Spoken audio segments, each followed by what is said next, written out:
નમસ્કાર દર્શક મિત્રો, હું છું સમત કેરાની અને આપ નિહાળી રહ્યા છો હમ ટીવી ભરૂચ। હવે નિહાળીએ આજના મુખ્ય સમાચાર વિગતવાર। ભરૂચ એસઓજી પોલીસે અંકલેશ્વરના અંધાડાના ખેતરમાંથી 52 નંગ ગાંજાના છોડ સાથે ખેતરના કબજેદારની અટકાયત કરી 3.96 લાખનો મુદ્દામાલ કબજે કર્યો હતો। ભરૂચ જિલ્લામાં પોલીસ હાલ તો no drugs in Bharuch campaign ચલાવી રહી છે। જે કેમ્પેઇન હેઠળ ભરૂચ એસઓજી પોલીસનો કાફલો અંકલેશ્વરમાં પેટ્રોલિંગમાં હતા। તે દરમિયાન ચોક્કસ બાતમીના આધારે પોલીસે અંડાળા અને છાપરા ગામ વચ્ચેના રોડ ઉપર આવેલ આંબાની વાડીમાંથી વગર પરવાનગીએ ગેરકાયદેસર ગાંજાનો છોડ વાવી ઉછેર કરનાર ધનાભાઈ જયરામભાઈ આહિર નામના શખ્સની અટકાયત કરી હતી। તેની પાસેથી પોલીસે 52 નંગ ગાંજાના છોડ જેનું વજન આશરે 39.650 કિલોગ્રામ હતું, જેની કિંમત રૂપિયા 3.96 લાખ થતી હતી, તેને જપ્ત કર્યો હતો। પોલીસે જેની અટકાયત કરી છે તે મૂળ ભડવાડ જાતિના છે, જેઓ પોલીસની પ્રાથમિક પૂછપરછમાં એવું જણાવ્યું હતું કે એક વ્યક્તિએ તેને ડાયાબિટીસની દવામાં ઉપયોગ થઈ શકે તેથી તેઓએ પોતાના ખેતરમાં તેનું વાવેતર કર્યું હતું। જો કે તેની આ કેફિયત પોલીસના ગળે ઉતરશે કે કેમ તે તો આગળની કાર્યવાહીમાં જાણવા મળશે। હાલ તુરંત તો પોલીસે આરોપી સામે અંકલેશ્વર શહેર બી ડિવિઝન પોલીસ મથકે એનડીપીએસ એક્ટ હેઠળ ગુનો દાખલ કરી વધુ તપાસ આરંભી છે। ઉલ્લેખનીય છે કે થોડા સમય પહેલા એસઓજી પોલીસે અંદાળા ગામમાંથી જ એક વ્યક્તિના ઘર આંગણે ઉગાડેલ ગાંજાનો ઝાડ ઝડપી પાડ્યો હતો। અત્રે ઉલ્લેખ કરવો રહ્યો કે પરપ્રાંતીય વસ્તી ધરાવતા વિસ્તારો જેવા કે ગડખોલ, સારંગપુર, અંદાળા જેવા વિસ્તારમાં છેલ્લા ઘણા સમયથી ગેરકાયદેસર ગતિવિધિઓમાં નોંધપાત્ર ઉછાળો જોવા મળી રહ્યો છે। ખાસ કરીને યુવા ધનને નશાના રવાડે ચડાવે તેવા પાવડરો અને ગાંજા જેવી વસ્તુઓનું વેચાણ જોવા મળી રહ્યું છે, જેના પર હાલ તો પોલીસ નજર રાખીને એક બાદ એક આરોપીઓને જબ્બે કરી જેલ ભેગા કરી રહી છે। જો કે શહેરમાં યુવા ધન નશાના રવાડે ચડે તે પહેલા અન્ય પેડલરો અને આવા ગેરકાયદેસર ગાંજાની ખેતી કરનાર કે તેનો છોડનો ઉછેર કરનાર પણ જબ્બે થાય તે જરૂરી છે। અંકલેશ્વર સહિત ગુજરાત રાજ્યભરમાં સૂર્યદાદાના આકરા મિજાજ વચ્ચે નગરજનો પરસેવે નીતરી રહ્યા છે, ત્યારે પારાવાર ગરમી સામે શેકાઈ રહેલા અંકલેશ્વર વાસીઓ માટે સ્થાનિક વહીવટી તંત્રની ઉદાસીનતા ઉડીને આંખે વળગી રહી છે। તંત્ર એ વસાવેલ તંત્રોનો ઉપયોગ કરે તે અત્યંત જરૂરી છે। અંકલેશ્વર સહિત ભરૂચ જિલ્લામાં છેલ્લા એક સપ્તાહ દરમિયાન સરેરાશ 40 ડિગ્રી તાપમાન જોવા મળ્યું છે, જે અંકલેશ્વરના નગરજનો માટે વિક્રમ સર્જક પીડા સમાન સાબિત થઈ રહ્યું છે। હજુ તો હવામાન વિભાગના તજજ્ઞો વધુ 4 દિવસમાં તાપમાનનો પારો 1 થી 2 ડિગ્રી વધશે તેવી આગાહી કરી રહ્યા છે, ત્યારે ગરમીની પરિસ્થિતિ ઘાતક નીવડી શકે તેમ છે। આવી આકરી પરિસ્થિતિ વચ્ચે ધંધા રોજગાર અર્થે ઘરની બહાર નીકળતા વાહન ચાલકો ધગધગતા માર્ગો ઉપરથી અવરજવર કરવી પડી છે। તેવા સમયે સ્થાનિક વહીવટી તંત્રની જવાબદારી બને છે લોકોને રાહત મળે તે અર્થે કેટલાક પગલાઓ ભરે, પરંતુ અંકલેશ્વર નગરપાલિકા હોય, નોટિફાઈડ વિભાગ હોય કે તાલુકાનું વહીવટી તંત્ર હોય, કોઈ તંત્રના તાંત્રિકો ટસથી મસ્ત થતા નથી। તાજેતરમાં અમદાવાદ તેમજ રાજકોટ પાલિકાના સત્તાધીશોએ વિવિધ વિસ્તારના ટ્રાફિક સર્કલો ઉપર ખાસ પ્રકારની વ્યવસ્થા ઊભી કરી સર્કલ ઉપરથી પસાર થતા વાહન ચાલકો ઉપર સતત પાણીનો આછો છંટકાવ થતો રહે, જેથી કંઈક અંશે વાહન ચાલકોને ગરમીમાં રાહત મળે તેવા પ્રયાસો કર્યા છે। જો કે અંકલેશ્વરમાં ઉલટી ગંગા વહે છે। અંકલેશ્વરની એક નામાંકિત કંપનીએ નોટિફાઈડ એરિયા ઓથોરિટીને એક વોટર બ્રાઉઝર આપ્યું હતું, જે હવામાં પાણીનો છંટકાવ કરી હવામાં ધૂળના રજકરણો તેમજ વાતાવરણમાં ભેજની માત્રા વધારે છે। જો કે આ તાંત્રિકો અંકલેશ્વરમાં હવાના પ્રદૂષણની માત્રામાં ઘટાડો કરવા અને અંકલેશ્વરમાં પ્રદૂષણની માત્રા છુપાવવા તેનો ઉપયોગ કરતા આવ્યા છે, કેમ કે આ તાંત્રિકો ગરમીમાં રાહત સર્જાય તે માટે રોડ ઉપર પાણીનો છંટકાવ કે હવામાં આ વોટર બ્રાઉઝર થકી ગરમીમાં વાહન ચાલકોને રાહત સર્જાય તે માટે ઉપયોગ કરતા હજુ સુધી દેખાયા નથી। અંકલેશ્વરમાં હવા પ્રદૂષણ, પાણીનું પ્રદૂષણ એટલું વધ્યું છે કે સ્થાનિક ઉદ્યોગ નેતાગીરીએ આવી મશીનરીઓનો ઉપયોગ કરી પોલ છુપાવવી પડે છે, પરંતુ જો આકરી ગરમીના આ વાતાવરણમાં જો આવા વોટર બ્રાઉઝર થકી વાતાવરણમાં ટાઢકનો છંટકાવ થાય તો તે આશીર્વાદરૂપ અને પ્રશંસાને પાત્ર બને, પરંતુ આવી અપેક્ષા જાડી ચામડીના સ્થાનિક નેતાગીરી સામે રાખવી નિર્થક બની રહે તેવી હાલ સ્થિતિ જોતા લાગી રહ્યું છે। આમોદના મચાસરા ગામે પ્રાથમિક શાળાની બાજુમાં ખીલ્લે બાંધેલ પશુઓના વાડામાં આગ ફાટી નીકળતા પશુઓ આગમાં દાઝ્યા હતા, તો એક ભેંસે આગને વરાળ સામે ન ટકી શકતા દમ તોડી નાખ્યો હતો।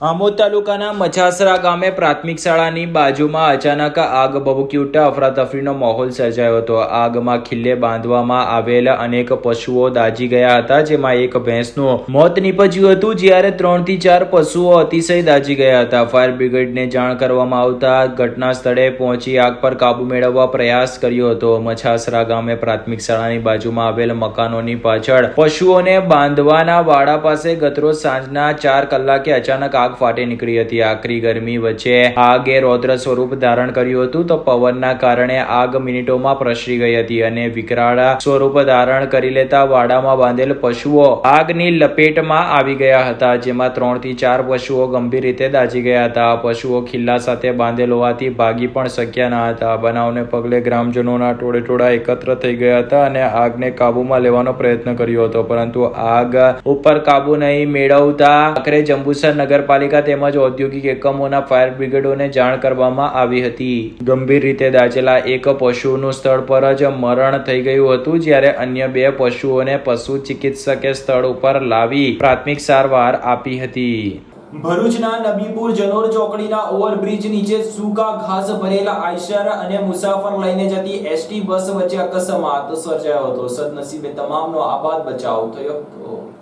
ભરૂચના નબીપુર જનોર ચોકડીના ઓવરબ્રિજ નીચે આઈસર ટેમ્પો અને એસટી બસ વચ્ચે અકસ્માત સર્જાયો હતો, જેમાં સદનસીબે બસમાં સવાર મુસાફરોનો આબાદ બચાવ થયો હતો. અકસ્માત સર્જી ટેમ્પો ચાલક સ્થળ પર જ વાહન મૂકી ભાગી ગયો હતો. પોલીસે ટેમ્પોનો કબજો મેળવી વધુ તપાસ આરંભી છે. ભરૂચમાં મંગળવારના સાંજના સમયે 6 વાગ્યાના અરસામાં ટેમ્પો ચાલક ઘાસચારો ભરીને કવિઠા ચોકડી તરફથી નબીપુર ઓવરબ્રિજ નીચે પસાર થઈ રહ્યો હતો. આ સમયે ભરૂચથી વડોદરા કીર્તિ સ્તંભ જતી એસટી બસ મુસાફરો સાથે ઓવરબ્રિજ નજીકના સર્વિસ રોડ ઉપરથી પસાર થઈ રહી હતી. આ સમયે ટેમ્પો અને એસટી બસ વચ્ચે અકસ્માત સર્જાયો હતો. અકસ્માત વહેલી સવારે સર્જાતા બસમાં આરામ કરી રહેલા મુસાફરોના જીવ અદ્ધર થયા હતા. જોકે અકસ્માતમાં કોઈ પણ મુસાફરને કોઈ પણ જાતની ઈજા પહોંચી ન હતી, જેથી તમામે રાહતનો શ્વાસ લીધો હતો.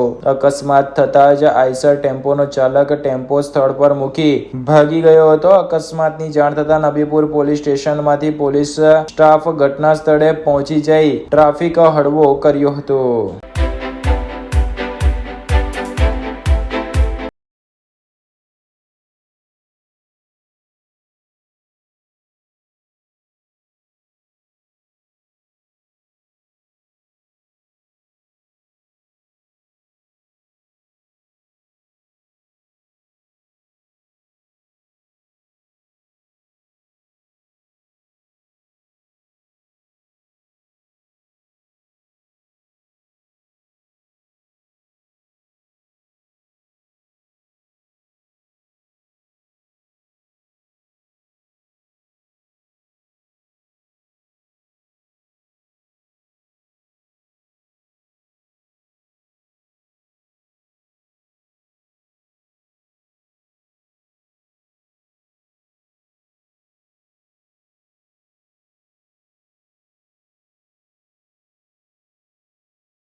વડોદરા ખાતે આયોજિત ટેનિસ પ્રીમિયર લીગમાં D A Anandpura culture and sports સેન્ટરના બાળ સ્પર્ધકે સિલ્વર મેડલ જીતી સિદ્ધિ પોતાના નામે કરાવી હતી.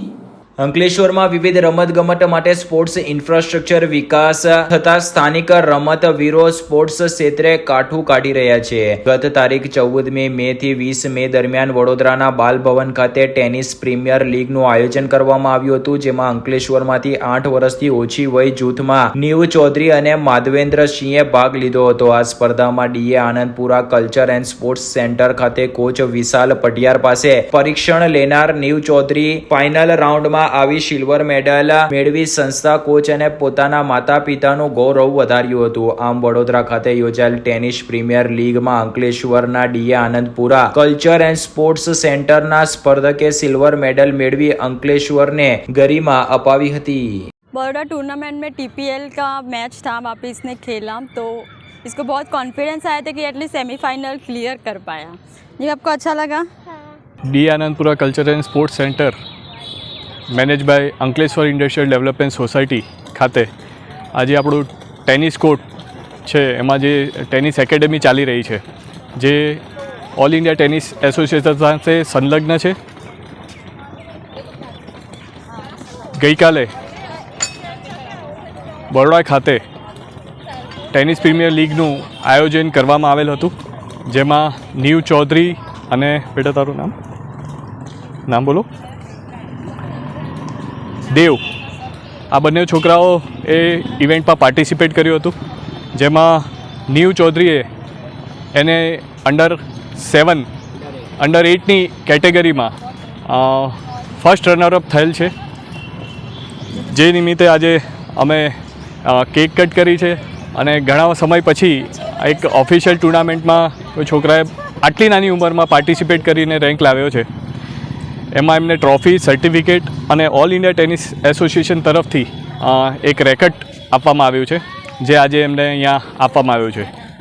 તો આજે ખરેખર આ રિઝલ્ટ જોઈને હું ખરેખર ઘણો ઉત્સાહી છું કે આ અહીંયા અમે જે એક્ટિવિટી કરી રહ્યા છે એ કશે ને કશે રિઝલ્ટ આવી રહ્યું છે. Thank you. અંકલેશ્વર રૂરલ પોલીસે અડોલ ગામના નવી નગરી પાસેથી 3 વ્હીલ ટેમ્પોમાં લઈ જવાતો શંકાસ્પદ ભંગારનો જથ્થો ઝડપી પાડી ચાલકની અટક કરી હતી. Ankleshwar rural police Sajod outpost વિસ્તારમાં પેટ્રોલિંગમાં હતી તે દરમિયાન બાતમી મળી હતી કે એક 3 વ્હીલર ટેમ્પો જેનો આરટીઓ રજિસ્ટ્રેશન નંબર GJ16W6081 માં એક ઇસમ શંકાસ્પદ લોખંડના સળિયા તથા પરચુરણ સામાન ભરીને અંકલેશ્વર ના અડોલ નવી નગરીથી સુરવાડી અંકલેશ્વર ભંગારની દુકાને લઈ જનાર છે. જેવી બાતમીના આધારે અડોલ ગામ પાસે વોચમાં હતા તે દરમિયાન અડોલ ગામમાંથી 3 વ્હીલ ટેમ્પો આવતા તેનો પીછો કરી અડોલ નવી નગરી પાસે ઉભો રખાવી 3 વ્હીલ ટેમ્પોમાં તપાસ કરતા લોખંડના સળિયા તથા પરચુરણ સામાન મળી આવ્યો હતો. જે અંગે પૂછપરછ કરતા ડ્રાઈવરે કોઈ સંતોષકારક જવાબ કે દસ્તાવેજ ના આપતા પોલીસે તેની અટકાયત કરી હતી. પોલીસે ટેમ્પો ચાલક મનોજ રમાકાંત પ્રજાપતિની અટકાયત કરી કુલ લોખંડના સળિયા તથા નાના મોટા ટુકડા તથા GB ના 20 થી 25 ફૂટ એલ્યુમિનિયમનો કેબલ મળી ભંગારનો વજન 710 કિલોગ્રામ જેની કિંમત ₹6300 તેમજ એક મોબાઈલ તેમજ ટેમ્પો મળીને કુલ 48,000 રૂપિયાનો મુદ્દામાલ જપ્ત કરી CRPC કલમ 41(1)D મુજબ અટક કરી આગળની કાર્યવાહી હાથ ધરી છે. અંકલેશ્વર JDC પોલીસ મથકમાં દર્જ ભંગાર ચોરીના ગુનામાં પોલીસ પકડથી દૂર આરોપી અંતે ભરૂચ પેરોલ ફ્લોરો સ્ક્વોડના સકંજામાં આવ્યો હતો. પોલીસે તેને લક્ષ્મણનગરથી પકડી પાડી JDC પોલીસના હવાલે કર્યો હતો. ભરૂચ પેરોલ ફ્લોરો સ્ક્વોડની ટીમે અંકલેશ્વર શહેર વિસ્તારમાં પેટ્રોલિંગમાં હતી તે દરમિયાન બાતમી મળી હતી કે અંકલેશ્વર JDC પોલીસ મથકમાં નોંધાયેલા સારંગપુર પોલીસ ચોકીની હદમાંથી લોખંડ સહિત કોપરની ભંગારના ચોરીમાં સંડોવાયેલ એક આરોપી મિથિલેશ બીરેન્દ્ર યાદવ આ ગુનામાં પોલીસ પકડથી દૂર હોય અને નાસ્તો ફરતો હોય તે પોતાના લક્ષ્મણનગર સ્થિત નિવાસ સ્થાને મોજૂદ છે તેવી બાતમીના આધારે સ્થળ ઉપર પહોંચી જઈ તેની અટક કરવામાં આવી હતી. તેની પૂછપરછમાં તેણે જણાવ્યું હતું કે એકાદ મહિના પહેલા તેણે તેના મિત્ર અમિત ના મામા રોશનસિંહની ભંગારની દુકાનમાં મુદ્રા ડેનિમ પ્રાઇવેટ લિમિટેડ કંપનીમાં થયેલ ચોરીની મોટર નંગ 27 જેની કુલ કિંમત ₹1,89,000 તથા લોખંડના મોટર નંગ 8 જેની કિંમત ₹24,000 તથા કોપર વાયર આશરે 75 કિલો જેની કિંમત ₹60,000, છોલેલા કેબલ વાયર તથા બળેલા કેબલ વાયર આશરે 130 કિલો જેની કિંમત ₹3,900 મળીને કુલ અંદાજે ₹2,89,000 નો માલ રાખેલો હતો. જે ચોરીનો માલ સામાન પોલીસમાં પકડાઈ ગયો હતો. જે ગુનામાં તેનું નામ આવ્યું હોય પોતે પોલીસ ધરપકડથી નાસ્તો ફરતો હતો. અંકલેશ્વરની UPL ચોકડી નજીકથી પસાર થતા નેશનલ હાઈવે ઉપર રોડ ક્રોસ કરતા શ્રમજીવીને અજાણ્યા વાહન ચાલકે બોનેટે લેતા શ્રમજીવી ઈજાગ્રસ્ત થયો હતો. અંકલેશ્વરની UPL કંપની નજીકથી પસાર થતા નેશનલ હાઈવે પરથી સામે GM દેસાઈ પેટ્રોલ પંપ પરથી રોડ ક્રોસ કરી બીજી તરફ આવતા 24 વર્ષીય નરેશ પારસિંગ ડામોર નામના શ્રમજીવી યુવકને પૂર ઝડપે ઘસી આવેલ કોઈ અજાણ્યા વાહન ચાલકે અડફેટમાં લઈ ગંભીર ઈજા પહોંચાડી ફરાર થઈ ગયો હતો. હાથ, પગ અને માથાના ભાગે ગંભીર રીતે ઘવાયેલ ઈજાગ્રસ્ત યુવક નરેશ ડામોરને તાત્કાલિક સારવાર અર્થે 108 એમ્બ્યુલન્સની મદદથી પ્રથમ ગડકોલ CHC સેન્ટર અને અને બાદમાં વધુ સારવાર અર્થે ભરૂચની સિવિલ હોસ્પિટલમાં રિફર કરવામાં આવ્યા હતા, જ્યાં હાલ તે તબીબી નિરીક્ષણમાં બેસુદ હાલતમાં સારવાર લઈ રહ્યા છે. આ અકસ્માત અંગે અંકલેશ્વર જેડીસી પોલીસ મથકે જાણ કરાતા પોલીસે અજાણ્યા વાહન ચાલક સામે ગુનો દર્જ કરવામાં આવ્યો છે. પોલીસ આ અંગે અકસ્માત સર્જનારની તપાસ હાથ ધરી રહી છે.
અંકલેશ્વરના રાજપીપળા ચોકડી નજીક રોડના મરમ્મતની કામગીરી શરૂ છે. જો કે આયોજન વિના જ કામગીરી કરવામાં આવતી હોય તેમાં હાલ લાગી રહ્યું છે, કારણ કે અંકલેશ્વરના રાજપીપળા ચોકડીથી લઈને જીઆઈડીસી તેમજ આગળ જતા માર્ગ ઉપર ચિક્કાર જામ સર્જાઈ રહ્યો છે. અંકલેશ્વરમાં રોડ રસ્તાના કામો તો થાય છે, પરંતુ તે પાછળ પૂરતું આયોજન અને વ્યવસ્થા ન કરાતી હોવાથી રોડ રસ્તાના કામ વચ્ચે ટ્રાફિક જામની સમસ્યા જટિલ બની જાય છે. અંકલેશ્વરના રાજપીપળા ગોરી માર્ગ પર આયોજન વગરના કામને પગલે વાહન ચાલકોએ ભારે હાડમારીનો સામનો કરવો પડી રહ્યો છે. અંકલેશ્વરમાં છેલ્લા ઘણા સમયમાં જે પણ રોડ રસ્તાના કામો થયા છે તે કાં તો સમયસર નથી થયા, કાં તો કામ શરૂ થાય તો તે પાછળ યોગ્ય આયોજન નથી હોતું. આડે ધડ જેમ આવે તેમ રસ્તાઓ બંધ કરી કામ શરૂ કરી દેવામાં આવે છે. પરિણામે લોકોએ હાલાકી ભોગવવી પડે છે. હાલમાં જ અંકલેશ્વરના રાજપીપળા નજીકના રોડ રસ્તાનું કામ શરૂ છે. રાજપીપળા ચોકડીથી લઈને સદાનંદ અને સામે સારંગપુર થી લઈને મીરાનગર સુધીના રસ્તાને ખોદી નાખવામાં આવ્યો છે. જો કે કોઈ પણ આયોજન વગર કોન્ટ્રાક્ટર દ્વારા મુખ્ય બંને તરફના માર્ગોને ખોદી નખાતા વાહન ચાલકો અટવાયા હતા. આજે અવરજવર માટે કોઈ રસ્તો ના હોવાથી લાંબો ટ્રાફિક જામ સર્જાયો હતો. આસપાસ ગ્રામજનો અને નોકરિયાત વર્ગ લોકો માટે આજે મુશ્કેલી ઊભી થઈ હતી. સારંગપુર ગામથી લઈને મીરાનગર સુધી સદંતર ચક્કા જામ સર્જાયો હતો. વહીવટી તંત્ર હવે આ મામલે સ્થળ તપાસ કરે અને આ ટ્રાફિકની જટિલ બનતી સમસ્યાનો ઉકેલ લાવે તે અત્યંત જરૂરી છે, કારણ કે આ રસ્તો બંધ હોવાથી વાલિયા ચોકડી તરફ ટ્રાફિક ડાયવર્ટ થાય છે અને પરિણામે વાલિયા ચોકડી નજીક પણ ટ્રાફિક જામ સર્જાય છે. અત્રે ઉલ્લેખ કરવો રહ્યો કે પહેલા અંકલેશ્વર શહેરથી જેડીસી તરફ જવા માટે બે જ વૈકલ્પિક માર્ગો હતા. જો કે હવે ઓએનજીસી ઓવરબ્રિજ શરૂ થતા ત્રીજો માર્ગ પણ થયો છે, પરંતુ સામે ટ્રાફિક ઘટવાની જગ્યાએ ટ્રાફિક હવે બે ગણો થઈ ગયો હોય તેવા દ્રશ્યો જોવા મળી રહ્યા છે. ત્યારે આયોજન સાથે કામગીરી કરવામાં આવે અને ટ્રાફિકની સમસ્યાના ઉકેલ માટે દબાણ હટાવ ઝુંબેશ પણ એટલું જ જરૂરી છે. જો કે આ દબાણ હટાવ ઝુંબેશમાં કોઈ ગરીબના રોજી રોટી પર અસર ના થાય તે પ્રકારે દબાણ હટે અને સૌ કોઈનું ભલું થાય, નગરજનોને પણ રાહત મળે, વાહન ચાલકોને પણ રાહત મળે તે દિશામાં આયોજનબદ્ધ રીતે કામ થાય તે અત્યંત જરૂરી છે. ભરૂચ એસઓજી પોલીસે છેલ્લા 4 વર્ષથી ભરૂચ શહેર સી ડિવિઝન પોલીસ મથકના ચેક બાઉન્સના ગુનામાં સજા પામેલ નાસ્તા ફરતા આરોપીને કોલેજ રોડ પરથી પકડી પાડી જેલ હવાલે કર્યો હતો. ભરૂચ એસઓજી પોલીસે છેલ્લા 4 વર્ષથી ભરૂચ શહેર સી ડિવિઝન પોલીસ સ્ટેશનના નેગોશિયેબલ ઇન્સ્ટ્રુમેન્ટ્સ એક્ટના ગુનામાં સજા પામેલ નાસ્તા ફરતા આરોપીને ઝડપી પાડ્યો હતો. ભરૂચ પોલીસનો કાફલો હાલ શહેરના વિવિધ ગુનાઓમાં નાસ્તા ફરતા આરોપીઓને જબ્બે કરી જેલ ભેગા કરી રહી છે. ત્યારે ભરૂચ એસઓજી પોલીસનો કાફલો ભરૂચ શહેર વિસ્તારમાં પેટ્રોલિંગમાં હતા. તે દરમિયાન હેડ કોન્સ્ટેબલ ધર્મેન્દ્રભાઈ જુલાલભાઈ નાઓને મળેલ બાતમીના આધારે ભરૂચ શહેર સી ડિવિઝન પોલીસ સ્ટેશનના કલમ 138 નેગોશિયેબલ ઇન્સ્ટ્રુમેન્ટ્સ એક્ટના ગુનામાં સજા પામેલ નાસ્તા ફરતા આરોપી વિશાલકુમાર ઠાકોરભાઈ પરમાર નાઓને ભરૂચના કોલેજ રોડ ઉપર હાજર હોવાની બાતમીના આધારે તપાસ કરી તેની અટકાયત કરી ભરૂચ શહેર સી ડિવિઝન પોલીસને સોંપવામાં આવ્યો હતો. આરોપીના ગુનાહિત ઇતિહાસ પર નજર કરવામાં આવે તો તેની સામે ભરૂચ શહેર સી ડિવિઝન પોલીસ મથકમાં ઇપિકો કલમ 323, 324, 504 તેમજ 114 મુજબ વર્ષ